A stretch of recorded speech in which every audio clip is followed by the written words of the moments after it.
recite. But ultimately, what they recite is the same word with the same sound. Yeah. So you would still read Maliki, even if the word was with the graphic form of the alif or without the graphic form in the Hafs reading. Yeah. Always the case. Yeah, correct. So when we talk about now between the Hafs readings, what are the differences?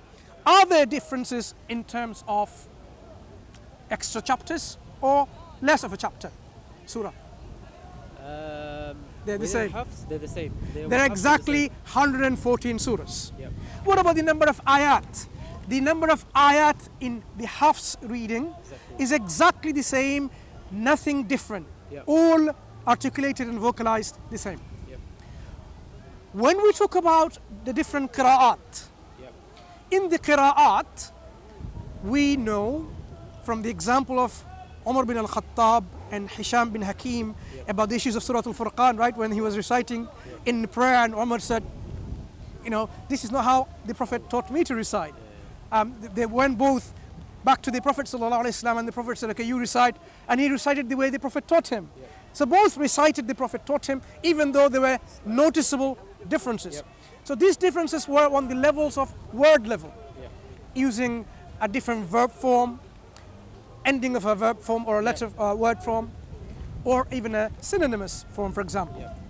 And I had shown this example earlier on, okay? There's no need to elongate this any further. But when it comes to Hafs, are there differences? Now let's talk about differences. Within word level, are there different synonyms? Are there different verb forms? What you notice is, it's exactly the same words with the same meanings. So all the Hafs, if you were to read them, all the Hafs reading across the globe, in the different mushafs now they're carrying and showing without actually demonstrating the examples themselves, when you recite them, they're the same. So the examples now that we said, the vocalization difference is an example that I always highlighted in all the discussion that I had. This example is, did you memorize from the traditions of reading from a Egyptian text or Medinan print or from the Indian print? Personally, I did the Egyptian print. Egyptian. In the Indian print, okay, you'll find there is one noticeable difference, okay? On the word level, and the word is the same. The word is da'fin. Oh, yes. And you can use this word to recite it or articulate or vocalize it as du'fin. Same meaning. It's the meaning the same, the weakness. How feeble and weakness you are. Du'f, and du'f is the weakness. So some scholars explain that this was the readings of Tamim and Quraysh. How they read du'f, and this masdar of du'f, da'afa is du'f, and du'f is your du'f, right? So it's the infinite form of this word du'f. Both of them represent the same word with the same identical meaning, weakness. So when it comes to the Hafs reading itself, the meaning from beginning to end throughout the Quran, any Hafs printed editions, meanings are the same. So the deception that we hear from our Christian critics, it's really outrageous. They say, oh look, there's so many differences between this surah. The surah that I read identically, they're saying there's so many differences. When you read them, it's the same.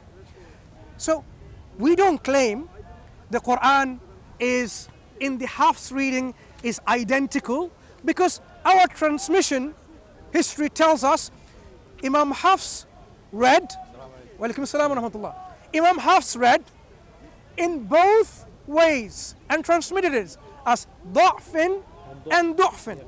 Now this is an example from the, can you zoom in again, my brother? Yes, sure. This is an example from an Indian print in Surah Al-Rum, Surah number 30, Ayah 54. Yeah? Sorry. Here, 54.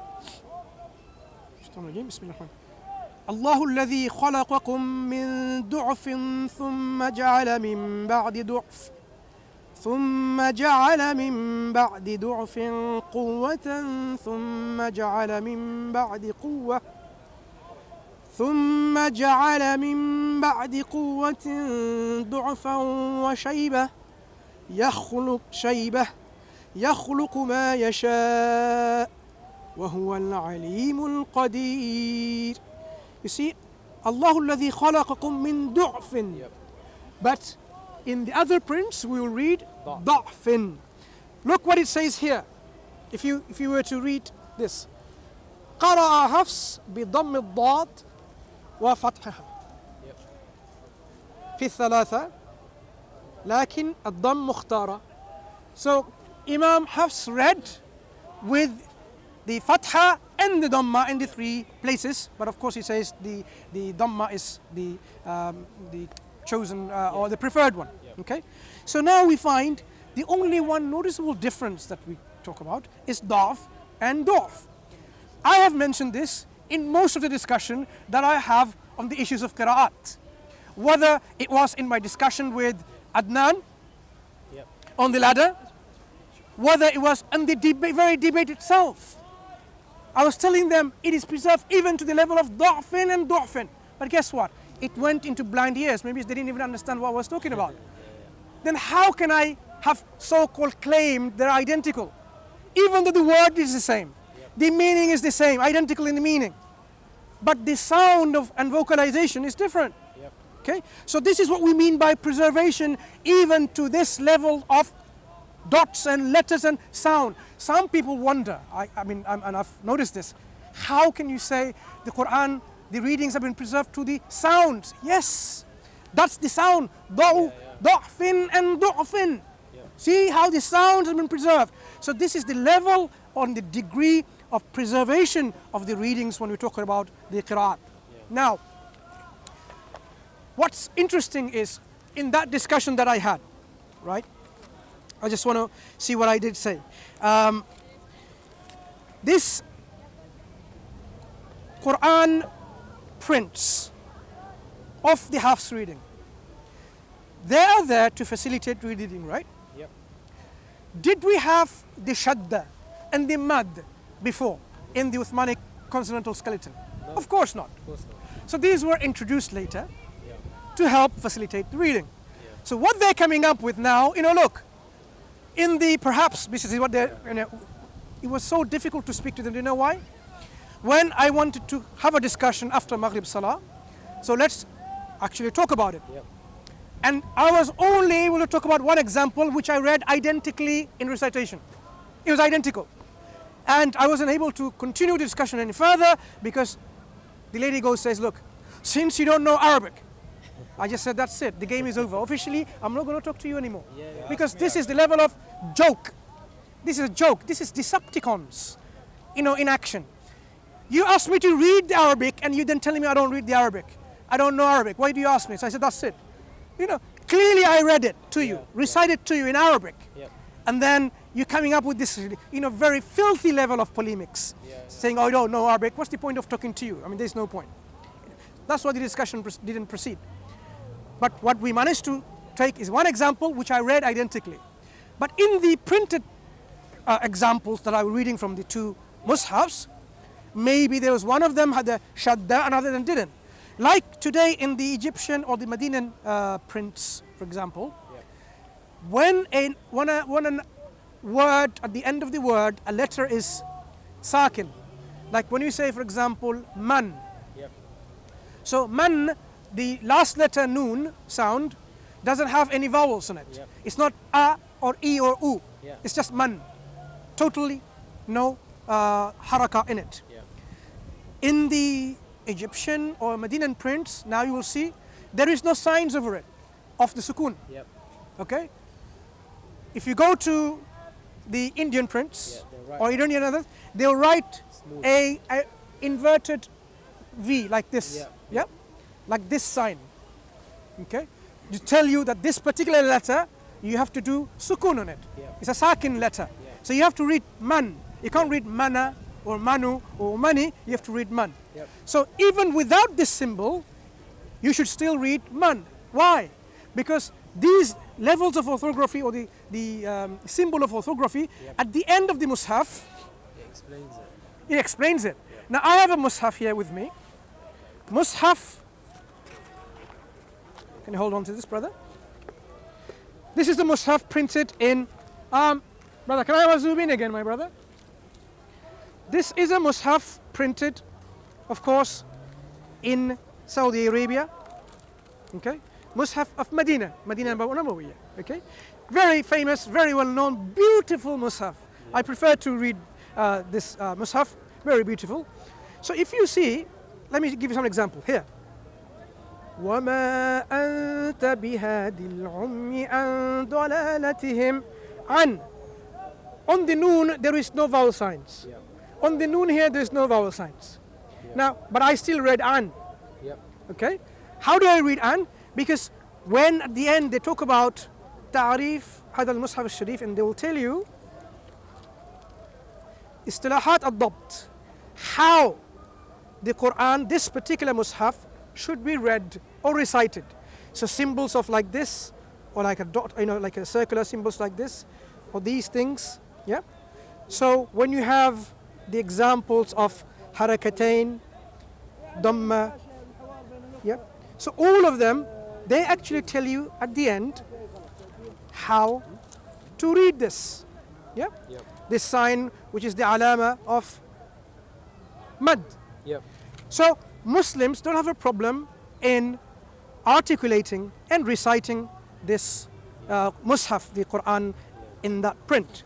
So when we talk about the differences of the prints between the other printed editions, it is the same text. Yeah.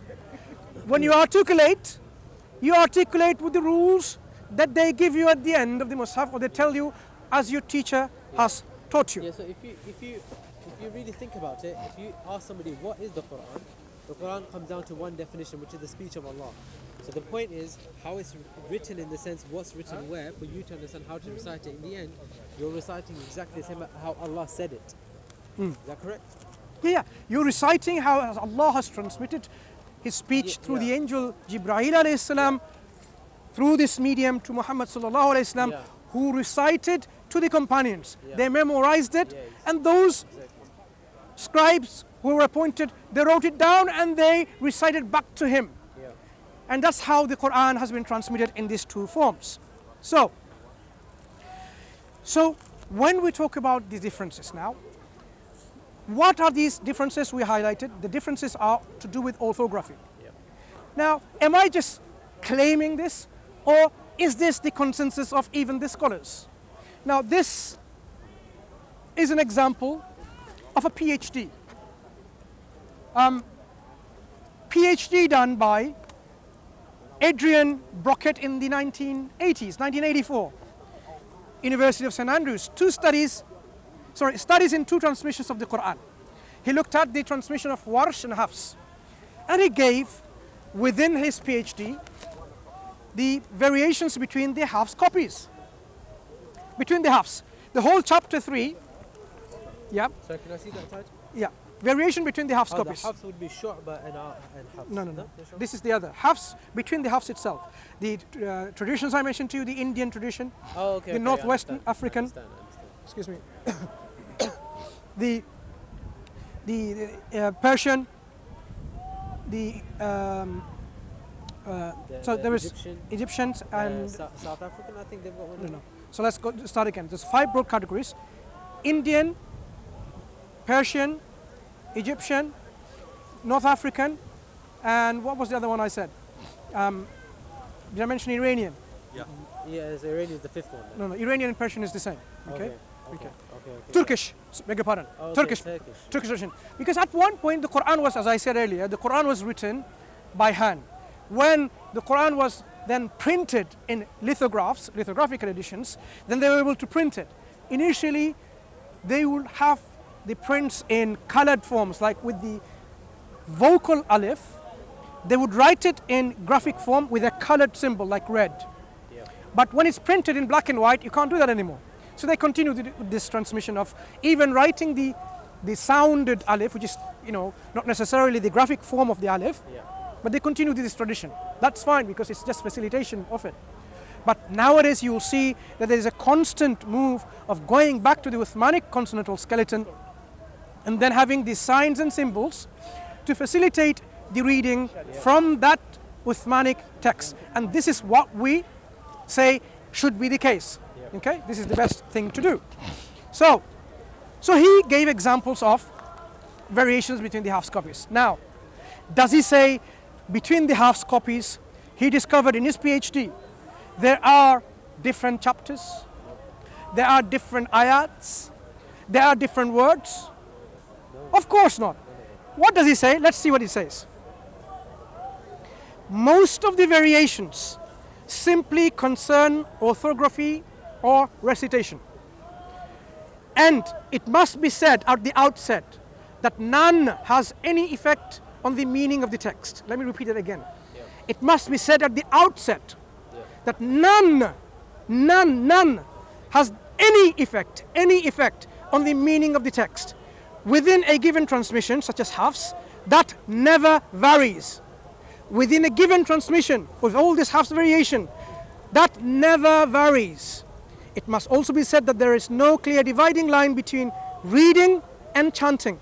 So some variations are purely recitative, the way we recite.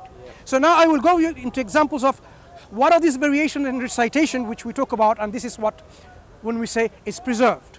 So this is what he says. Now if you go a little bit further in his example that he gives a particular variations in vocalizations, okay?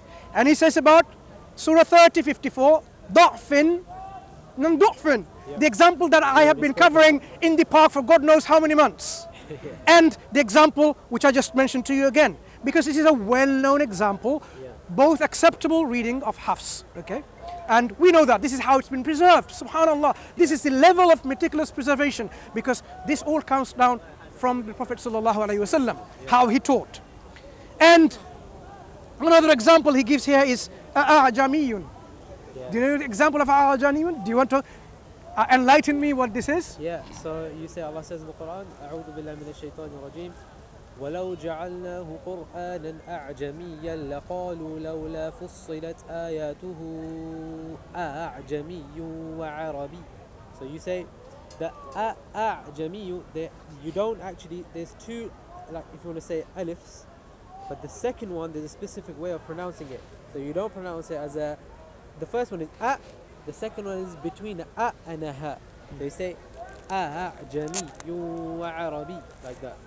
Yeah, subhanallah. So this is how we're saying the level and the degree of preservation even on the sounds because of this. To make it easy, when you have two hamzas at the same time, okay, it's difficult. Actually, the funny thing is, it's actually in Arabic, the rule is actually called tasheel, to make it easy. Exactly. So this is here. The Turkish and Indian traditions tend to have tasheel written below, and the Iranian one and the Iranian one, nothing. So this is the example. Now, so this is his examples of particular variations. So he goes into the orthography that I was talking about, the hamza. Now look at his conclusion. Okay, another zoom in would be helpful. In conclusion, the differences illustrated in this section can be excluded from the list of differences between the two transmissions. I mean, this means between the Hafs and Warsh, because that chapter didn't compare them in its entirety. Of course, that wasn't the mission or his aim. His aim was to only compare the Hafs transmission. They comprise two instances of vocalization, the example that we spoke, Jamiun and Da'f, but mainly concern orthography and recitative details. It is worth noting that a number of the differences are graphic, like the examples here. It need hardly be repeated that none of these differences have any effect on the meaning of the text. They served, in fact, to show just that. What it means, I don't have to explain it in English. None of the differences have any effect on the meaning of the text because it's the same text, same meaning. However disparate these transmissions may have been from each other, from India to Turkey to Egypt to Morocco, however disparate these transmissions may have been from each other, and for however long independent, they present no variant readings of any substance. No variant readings of any substance. And you'll hear the Christian critic saying, textual